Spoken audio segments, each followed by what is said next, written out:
Welcome back to the shop and to the channel.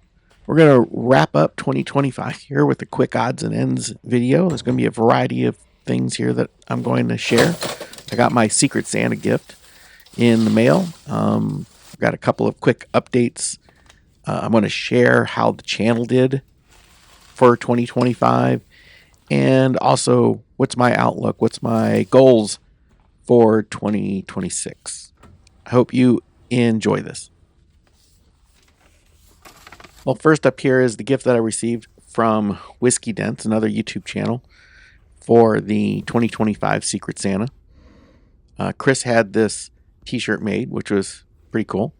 Got my little mule with the face of a mule and then Metal Nerd on the front. I really like this shirt. Who knows, maybe this will be my new logo. You might recall when I assembled this steam engine from Sterling Kit that I had a little bit of a mishap and I cracked the sight glass in the back here of the boiler. Well, they came through and sent me actually not just one, but two replacement sight glasses. Maybe they figure I'm going to do it again. I still have to replace the pressure gauge on this, but I'm not too worried about it. Got some new acquisitions here for the shop. I bid on a lot of a machine shop that was closing down here, and one of the items in it was this grade A Starrett pink granite. I wanted this one because it matches my larger one. This one right here is only 12 by 18. The other one's an 18 by 24. But I think this will be a real nice plate for doing some small inspections where I don't need to walk over to the other side of the shop. It was recently inspected in 2021 as still a grade A, so I think it's got quite a few years before I need to worry about it being out of spec. Well, as part of that same lot in that auction, there were a couple of other surface plates, including another pink granite. Now, this one right here was originally a grade A, but it was re-inspected to be a grade B. And this other one from Barta's is a grade B. I'm going to put these up for sale on local Facebook Marketplace. Well, this is something I took a bit of a chance on at auction. This is a 6-jaw chuck with only 3 jaws in it. At first glance on the picture, this kind of looked like a buck True Adjust. So I figured it probably wouldn't be too difficult to find a brand new set of upper and lower jaws. But after closer inspection, I believe this is an import.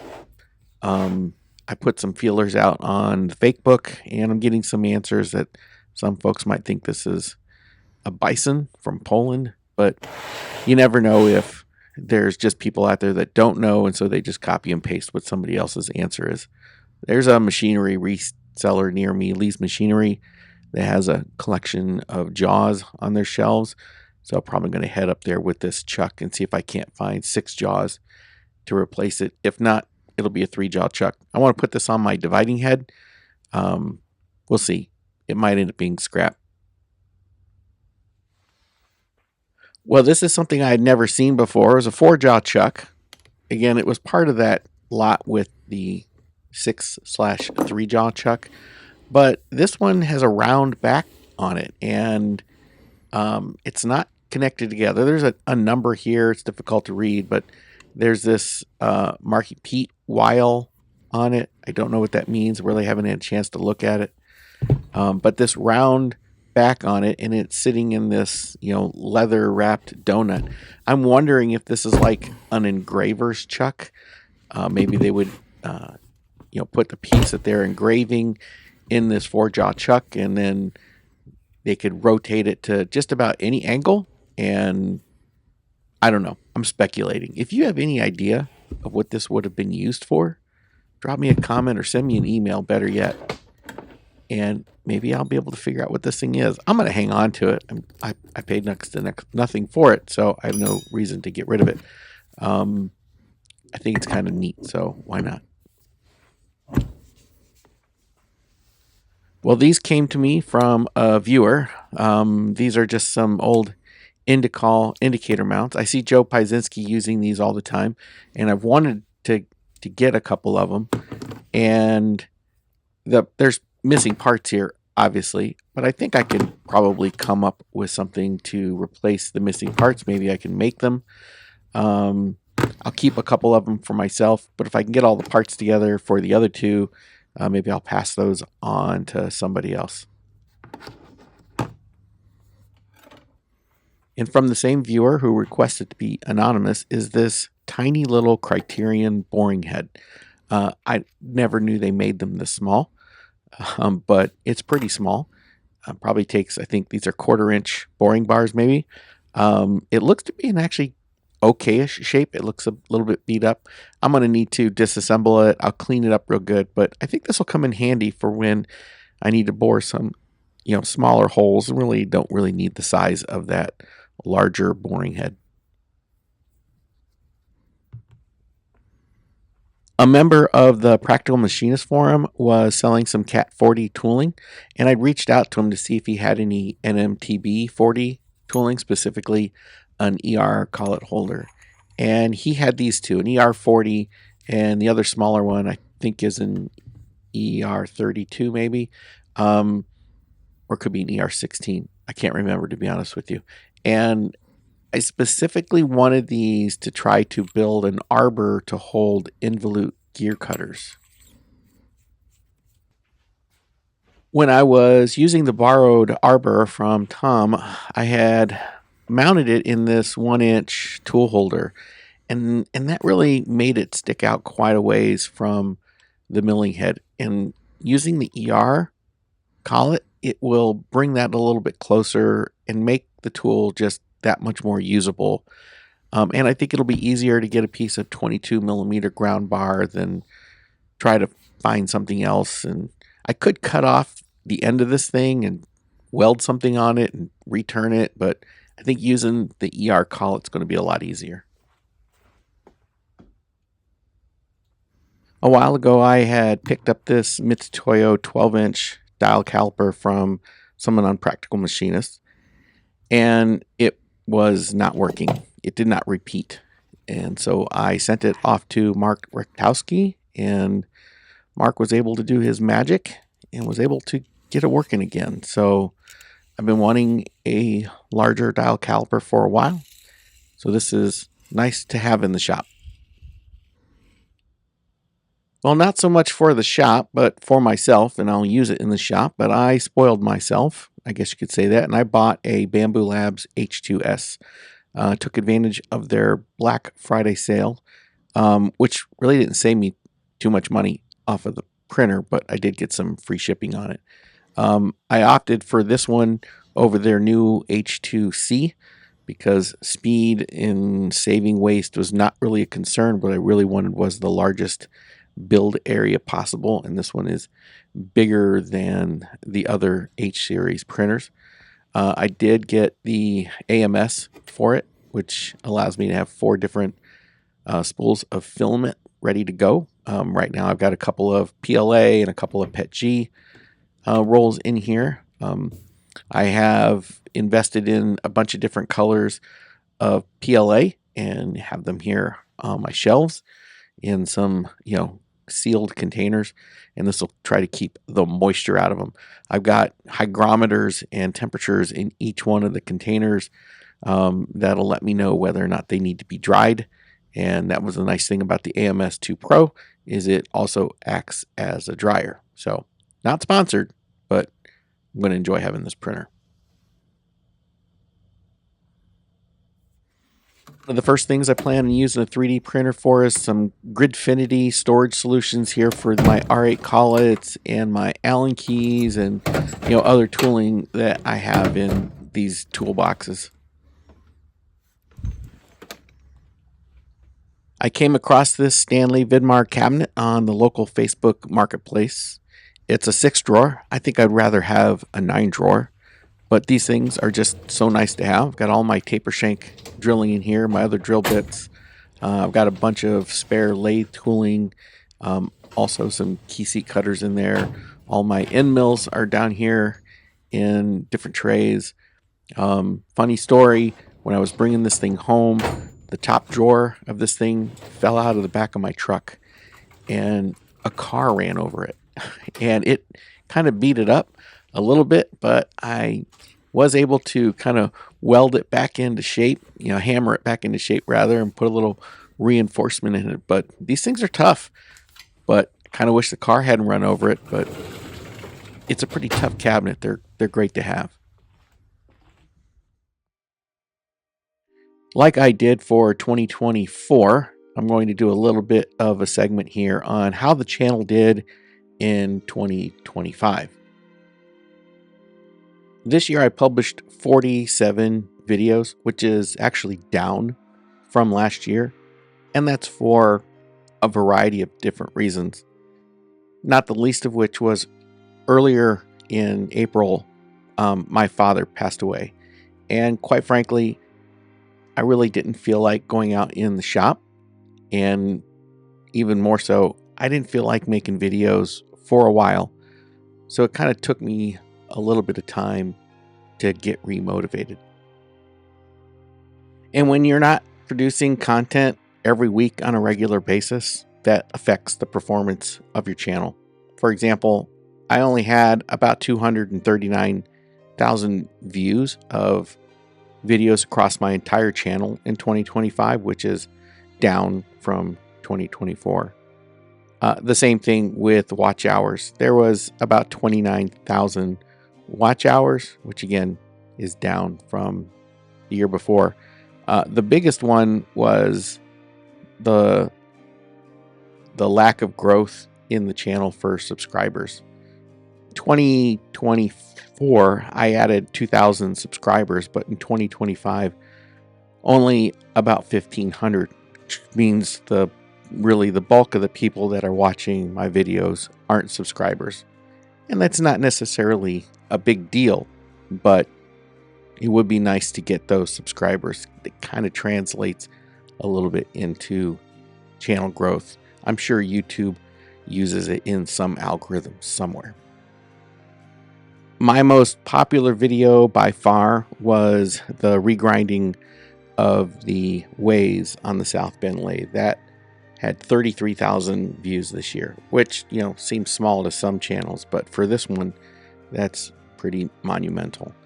I'm really happy about that. And, that lathe is not forgotten. Even though I really didn't do too much with it this year, it is on my priority list for 2026, and I'll get to that later. Now, YouTube revenue was fairly flat. So 2025 YouTube ad revenue accounted for $1,674. And 100% of that goes right back into the channel in equipment, audio, video equipment, tools that I might need for a project, or material I might need for a project. 100% of it goes back into the channel. Now, what's not included in that number is any donations that were sent via PayPal or any contributions through Patreon, or the small amount of sponsorships, direct sponsorships I get from companies like Anchor Lube. I don't include the value of some of the things that people send me, like this little steam engine that I got from Sterling Kit. And even though those other sources are important to the success of the channel, they don't really amount to a fraction of what the YouTube revenue is. So if you like the videos that I'm putting out and you want to support the channel in other ways, please consider channel membership, becoming a patron, direct donations, however you want to do that.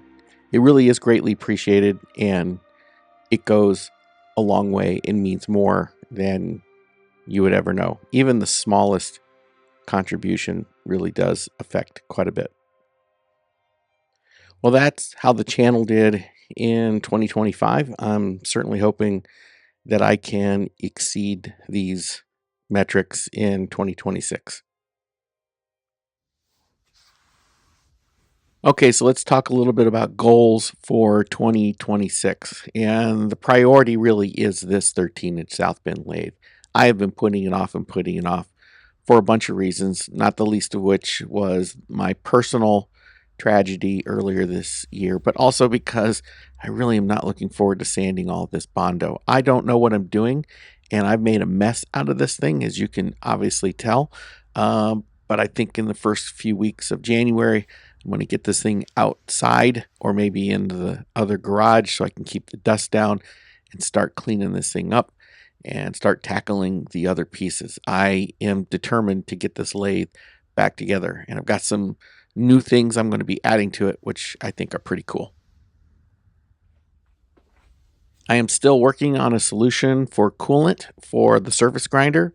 As you might recall, the tank that I was using leaks because it was rusted through, but I think I have a solution for that. You'll see that probably coming up in the first part of January. This drill sharpener has been sitting on my shelf since I bought it at auction, and I really would like to get it disassembled, cleaned up, and fix whatever needs to be fixed on it or tooling that needs to be made for it. I do have some drills that should be sharpened before I use them again. I would also at least like to start on disassembling this KO Lee tool and cutter grinder. This one right here, I might actually consider doing a full rebuild on and scraping in the ways where necessary because I think it's worth spending a little time getting some precision on this. Whether or not I finish this next year, I don't know, but I would also like to work on getting a Dr. DRO setup on it so I can do some of that end mill grinding that my friend Stefano demonstrated in one of his videos. I think that would be cool to have on here. I want to work a little bit more with high-speed steel, and I'd like to use this double-ended grinder to help me grind lathe bits to proper relief angles and such. So I need to get this torn apart, cleaned up, put back together. I don't know that I'll do like a restoration on it. Getting a new tag for this. I think it's a Rockwell Delta, but I'm not 100% sure. But getting a tag made for it, I think would be cost prohibitive. So I think I'm just going to try to clean it up and get it working. This Harbor Freight bandsaw has served me well, and I don't see any reason why I'd get rid of it, but I would like to improve it. I've seen some recent videos from Stuart Shenanigans where he's made some improvements to his Grizzly, which is exactly like this one. I wouldn't mind making some of those improvements. I'd also like to replace this spring tension mechanism on the back here with a hydraulic cylinder, make this function a little bit better. And then, of course, I'd like to do some coolant. I think coolant on this, like what Steve Summers did with his, I think would be a great addition to this saw. I've been toying around with the idea of trying to do a little bit of work on this 1942 South Bend. The gib on the compound you can see is sticking out of the back, which means it's worn and needs to be shimmed. And if I'm going to do that, maybe I should scrape it. Watching Keith Rucker do some scraping on the compound of his Monarch, doing sort of a minimal refresh slash not full rebuild, has inspired me to maybe I might consider disassembling the compound and the cross slide and doing a little bit of work on this lathe. And as far as equipment goes, this blast cabinet has been sitting here in the garage for quite a while and it's not being used because it's not plumbed into the air.